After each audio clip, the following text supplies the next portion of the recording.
Bom dia, boa tarde, boa noite. Eu sou o Ângelo Henrique Simões e você está no canal da Saga Humana. Se você é novo por aqui, seja bem-vindo. E se você gostar do vídeo, então se inscreva no canal.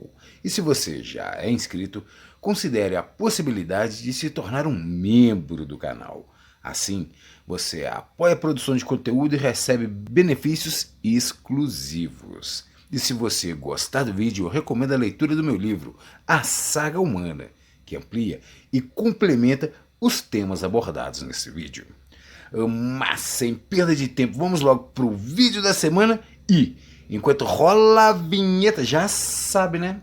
Já vai deixando o seu like, porque eu garanto que vai valer a pena.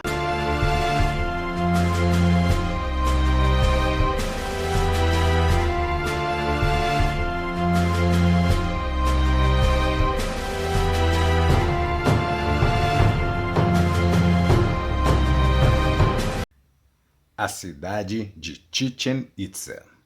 Por volta do ano 400 da nossa era, numa época em que o prestígio da religião cristã crescia fortemente dentro do Império Romano, na distante Mesoamérica, os maias começavam a erguer a cidade de Chichén Itzá, a qual viria a abrigar a pirâmide de Kukulcán, dedicada ao deus Quetzalcoatl, a serpente emplumada. No futuro, Chichén Itzá figuraria como mais um importante complexo urbano da Mesoamérica pré-colombiana.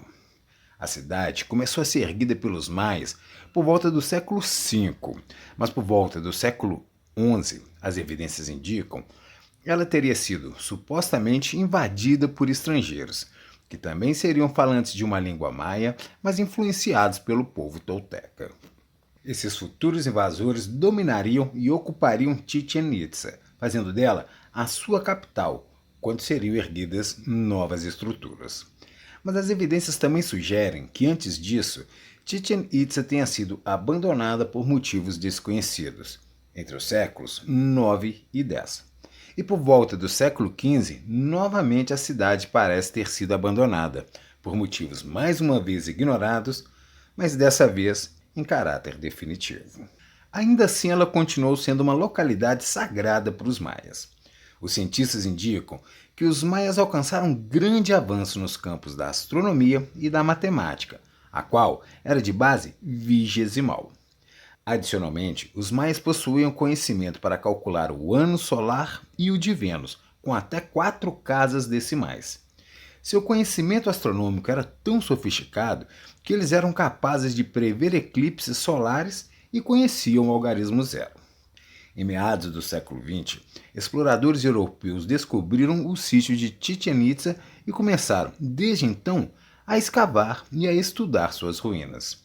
Até 2010, a região onde se localiza o complexo de Chichén Itzá era uma propriedade privada, quando então o governo do México assumiu a propriedade e passou a administrar a região do sítio arqueológico.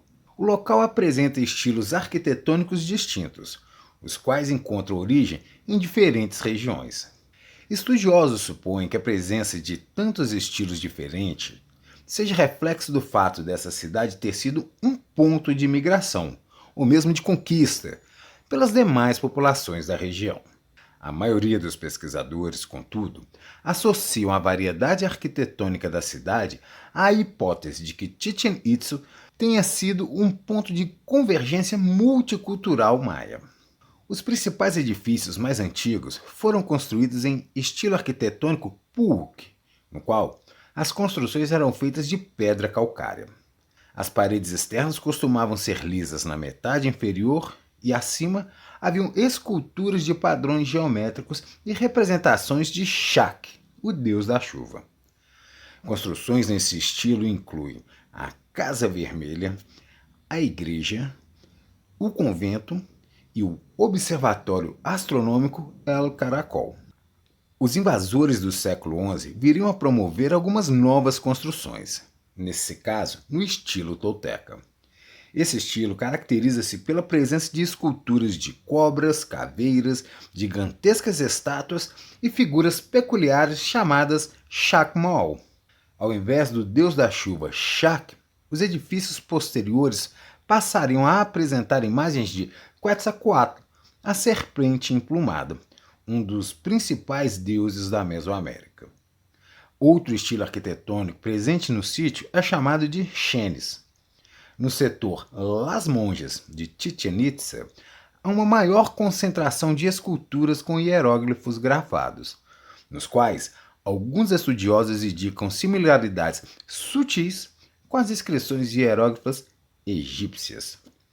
Uma das construções mais impressionantes desse período da arquitetura de Xenis é justamente a notável pirâmide de Kukulcán, também chamada de El Castillo, localizada na praça principal, medindo 30 metros de altura. São 26 metros de plataforma, somados aos 4 metros de altura do templo localizado no topo, dedicado a Quetzalcoatl. Cada um dos 4 lados da pirâmide conta com uma escadaria de 91 degraus cada, alinhadas com os 4 pontos cardeais. Cabe destacar que os degraus das 4 escadarias somadas perfazem 364 degraus, o que, somado ao degrau localizado na plataforma do topo, contabiliza um total de 365 degraus, o número de dias do calendário solar maia. Os 52 painéis esculpidos nas suas paredes remetem aos 52 ciclos de destruição e reconstrução do mundo, presentes na tradição maia, que contava com um dos mais complexos calendários da antiguidade, comparável em muitos aspectos aos dos povos hindus da distante Índia. O conjunto de conhecimentos dos projetistas de El Castillo conseguiu gerar uma surpreendente referência à divindade de Quetzalcoatl, o deus serpente emplumada, a qual acontece até hoje, nos dias de equinócio, quando as sombras da pirâmide projetada ao pôr do sol reproduzem o movimento de uma serpente descendo as escadarias, em uma notável combinação que demonstra a ciência, a religião e a arte dos seus construtores. Esse extraordinário jogo astronômico de sombras celebraria, segundo alguns autores, a chegada de uma nova estação. Mas outros pontos de interesse em Chichén Itzá incluem a Praça das Mil Colunas, o Templo dos Guerreiros e um campo de bola, que era o local onde aconteciam os jogos de bolas praticados em toda a Mesoamérica. Essa prática, que foi tão comum entre os maias, na qual os atletas arremessavam bolas dentro de aros, pode ter tido fins meramente recreativos, tendo provavelmente sido praticado por mulheres e crianças, ou ainda, como sugerem alguns autores, ter sido parte de violentos rituais de sacrifícios, e nesse caso, praticado por grupos de adversários guerreiros. Nessa última hipótese, a bola talvez até pudesse ter sido o próprio crânio de algum infeliz adversário anterior que tivesse tido o azar de perder uma partida. As linhas de Nazca. Por volta do ano 400, enquanto os maias começavam a erguer Chichén Itzá, mais ao sul, povos incaicos conhecidos como cultura Nazca começavam a produzir um elaborado conjunto de geóglifos na região dos Andes. Atualmente, esses elaborados e bem feitos traços feitos no chão do deserto são conhecidos como linhas de Nazca, os quais figuram como desenhos feitos em uma escala muito grande. Esse conjunto de antigos geóglifos, construído entre os anos 400 e 650, formavam dezenas de figuras individuais, que variavam em complexidade. Elas se apresentam em formas que incluem plantas, peixes, lagartos, aranhas, tubarões, macacos, orcas, lhamas, beija-flores e figuras humanoides, totalizando mais de 70 formas distintas. Uma das formas mais curiosas é um geóglifo que lembra a imagem de um astronauta moderno, e que por isso mesmo é conhecido como astronauta. Esses desenhos, alguns medindo até 270 metros, foram feitos através de marcações rasas no chão e da remoção das pedras vermelhas do solo, o que deixou o chão esbranquiçado aparente. Em decorrência do isolamento e do clima seco da região, sem vento e estável, a maior parte dessas linhas se mantiveram preservadas até os nossos dias. Como os enormes desenhos formados por essas linhas não podiam ser percebidos a partir do nível do solo, sua descoberta só aconteceu em 1930, quando foram realizados os primeiros voos de aeronaves sobre os 500 quilômetros quadrados de área onde estão os geóglifos. Os arqueólogos avaliam sobre a possibilidade de que essas linhas indiquem caminhos rituais, uma vez que alguns deles parecem reproduzir na superfície do solo cursos d'água subterrâneos.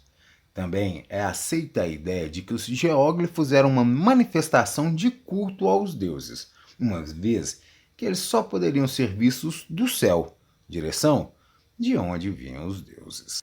A ascensão dos Guptas na Índia. Por volta do ano 400, enquanto a população andina produzia os notáveis geóglifos de Nazca, a região da Índia testemunhava a dinastia Gupta se expandir e começar a erguer um império. Partindo das regiões orientais da Índia, os Guptas unificaram grande parte do subcontinente indiano. O período Gupta da história da Índia levou paz e prosperidade para a população, de forma que surgiu espaço para o florescimento de um intenso esforço nas artes e nas ciências. Não por acaso, os historiadores chamam esse período de a Idade de Ouro da Índia. Durante esse intervalo de tempo de cerca de 2 séculos, surgiram notáveis progressos no conhecimento científico e na produção tecnológica, além de uma rica produção no campo artístico, religioso e literário. E toda essa produção intelectual e filosófica fez surgir muitos dos elementos que definem a atual cultura hindu. E a sociedade e a política atingiram um destacado patamar, que seria sustentado por mais 1,5 séculos ainda, até que a Idade do Ouro da Índia chegasse ao fim, quando então o Império Gupta cederia espaço para o surgimento de diversos pequenos reinos. O declínio do Império Romano. Numa época em que o Império Gupta ainda se expandia, mais a leste, o distante Império Romano começava a rachar por volta do ano 400. O vasto império estava encontrando dificuldades para manter-se unificado, tanto em decorrência da desarmonia causada pela assimilação de novos imigrantes, como pelo desgaste causado em repelir sucessivas tentativas de incursões de povos bárbaros sobre o território romano. Nessa época, Átila, o Huno, era o chefe tribal de uma confederação de tribos nômades que ocupava uma ampla região que ia do sul da Alemanha, se estendia ao norte do Mar Negro e alcançava até a região do Cáucaso. Os hunos eram um povo nômade que protagonizavam uma agressiva política de vizinhança contra os seus vizinhos, de forma que acabaram por tornar-se uma forte fonte de problemas para os romanos.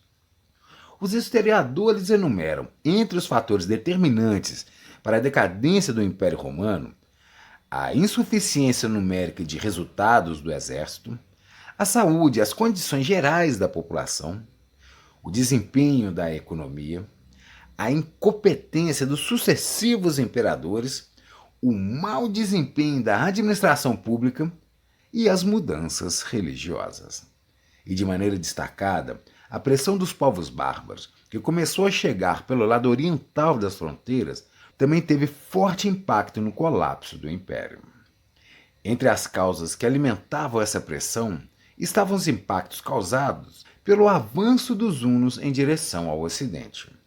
Quando chegavam às novas terras, os hunos promoviam violências e saques, tanto contra as populações de pequenas comunidades e vilas isoladas, como contra os habitantes dos territórios civilizados que eles encontravam pelo caminho. Alvos de saques e devastações, as tribos bárbaras do leste da Europa foram empurradas para dentro das fronteiras do Império Romano, também agindo com truculência e agressividade contra os cidadãos civilizados do Império.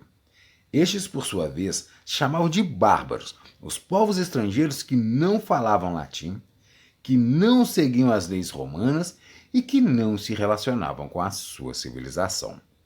Os povos bárbaros viviam além das fronteiras a nordeste do Império Romano, que em meados do século V estavam limitadas pelos cursos dos rios Danúbio e Reno.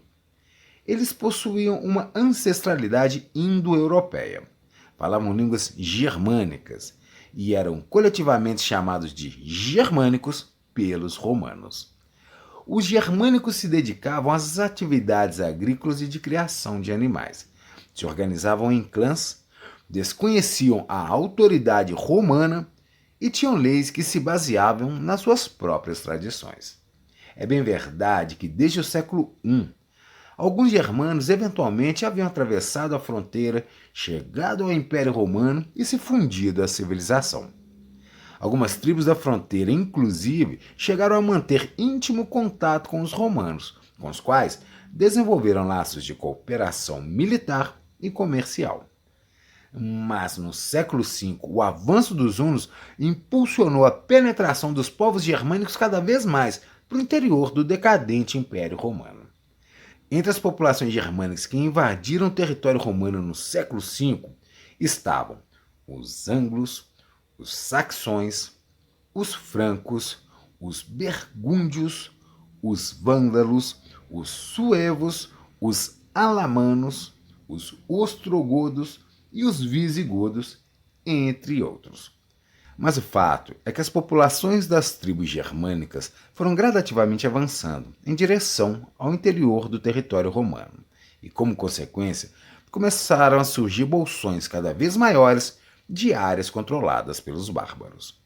A essa altura, a população romana já havia abandonado as cidades e se instalado nas zonas rurais em busca de proteção.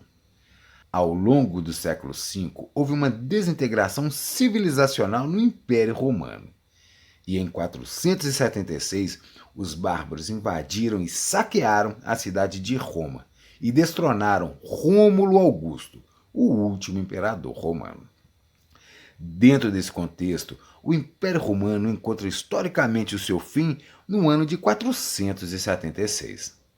A queda do Império Romano representou um impacto tão forte na sequência da história humana que ele marca o ponto de transição entre os períodos históricos da Antiguidade Clássica e da Idade Média.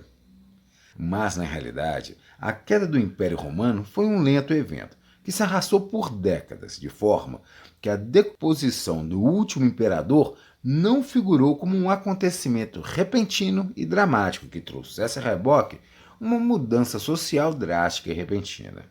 Nesse sentido, é provável que a maioria dos cidadãos romanos que viviam em 476 não tivesse nenhuma consciência das profundas mudanças que os eventos daquele ano trariam para o futuro da humanidade.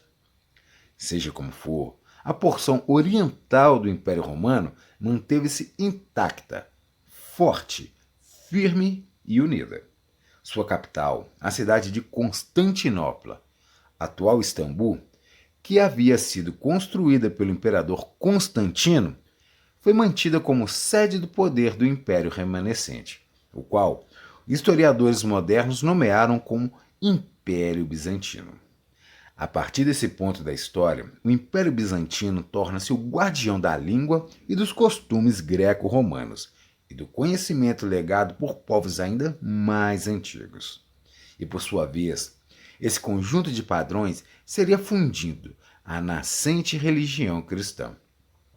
Durante os séculos seguintes, o Império Bizantino figuraria como a região mais próspera, rica e civilizada de toda a cristandade. Por outro lado, o antigo território do Império Romano Ocidental se fragmentaria em territórios menores, os quais manteriam a influência da cultura e da língua latina, as quais, por sua vez, iriam se fundir com a língua e os costumes dos povos bárbaros.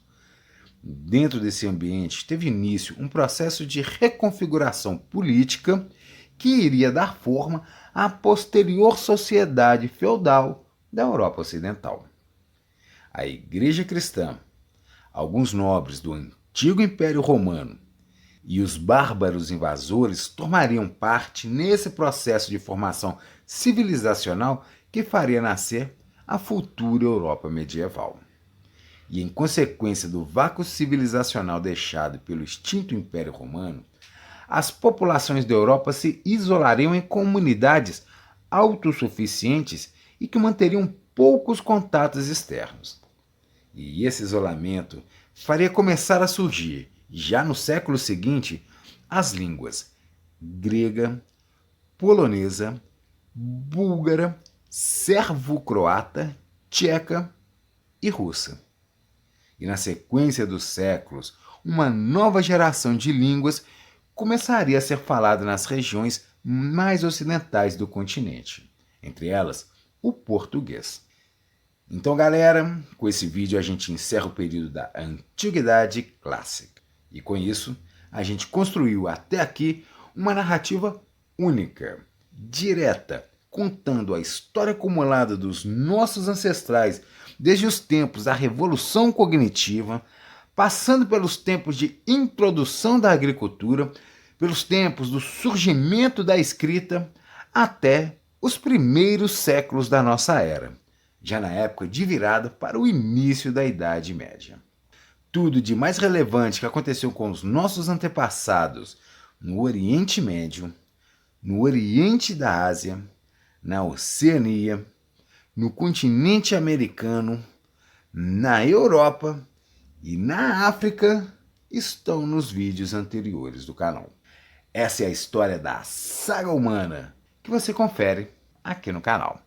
Obrigado pela sua companhia até aqui, espero que tenham gostado e agradeço se você puder compartilhar, curtir e comentar esse vídeo. E se você ficou até aqui comigo e ainda não é assinante do canal, então se inscreva. E se você já é inscrito, considere a possibilidade de se tornar um membro do canal. Como membro, você apoia o canal e tem acesso a benefícios exclusivos. E se você gostou desse vídeo, então leia o meu livro, pois ele amplia e complementa o conteúdo que você assistiu aqui nesse vídeo. Esse foi o vídeo de número 93. Valeu, galera, uma boa semana pra gente, aquele abraço e até o próximo vídeo!